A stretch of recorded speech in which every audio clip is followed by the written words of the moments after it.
ल गाइस ल हेर्नुहोस् है यहाँ भाइहरूले यहाँ भाइहरू चाहिँ हावा खान आएको होला होइन भाइ हावा खान आउनु भएको होइन तपाईँहरू यति राम्रो राम्रो भाइहरू यहाँ हावा खाँदै गर्नुभएको छ यहाँ अङ्कलहरूले चाहिँ यो मन्दिरलाई कसरी राम्रो पार्ने होइन सरसफाइ गर्दै रङहरू लगाउँदै गर्नुभएको छ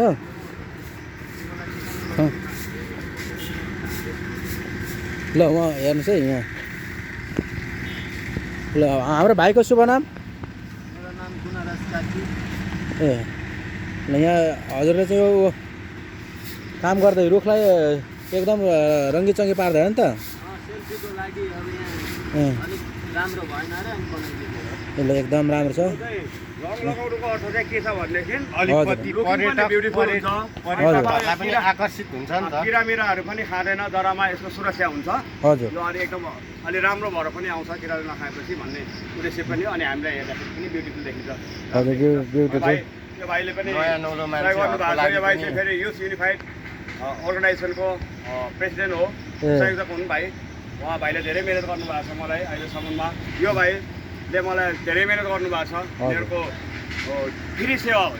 ए फ्री सेवा तपाईँहरूलाई यताउता कतैदेखि उता भएको छैन अहिलेसम्म त्यहीबाट 1 रुपियाँ सहयोग आएको छैन हो स्थानीय दाइहरूले अङ्कलहरूले बुझेर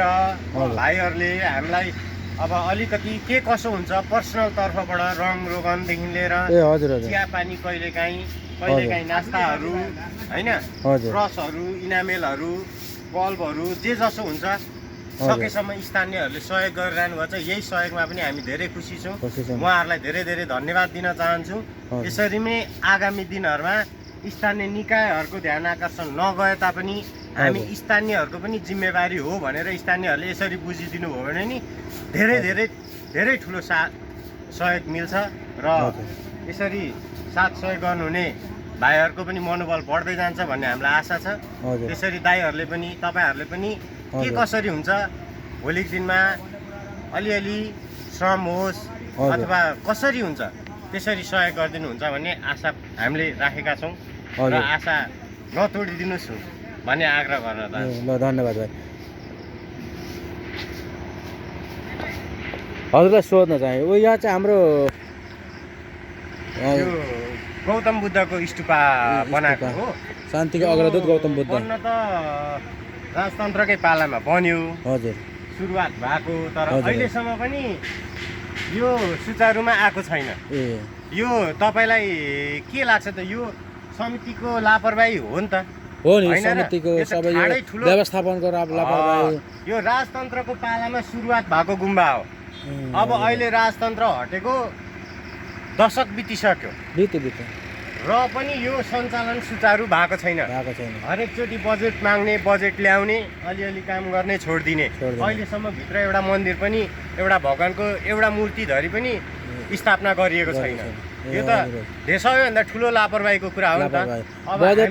बजेट आउँछ उनीहरुकै भुडीमा भित्रभित्रै अब गरिरहेछ के गरिरहेछ त उहाँहरु नै जान्दा हुनुहुन्छ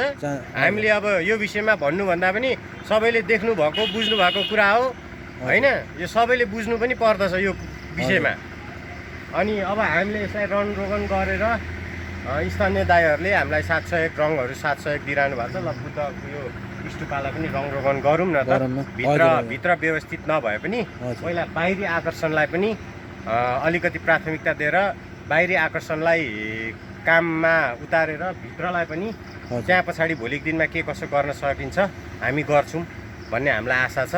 हैन अरूले पनि स्थानीय अथवा बाहिर सबै युवाहरुले तपाईको जस्तै सोच मनोबल राखुन हैन अझ हाम्रो गायकलाई अझ सुन्दर गायक बनाउँदै जाउँ हजुर हजुर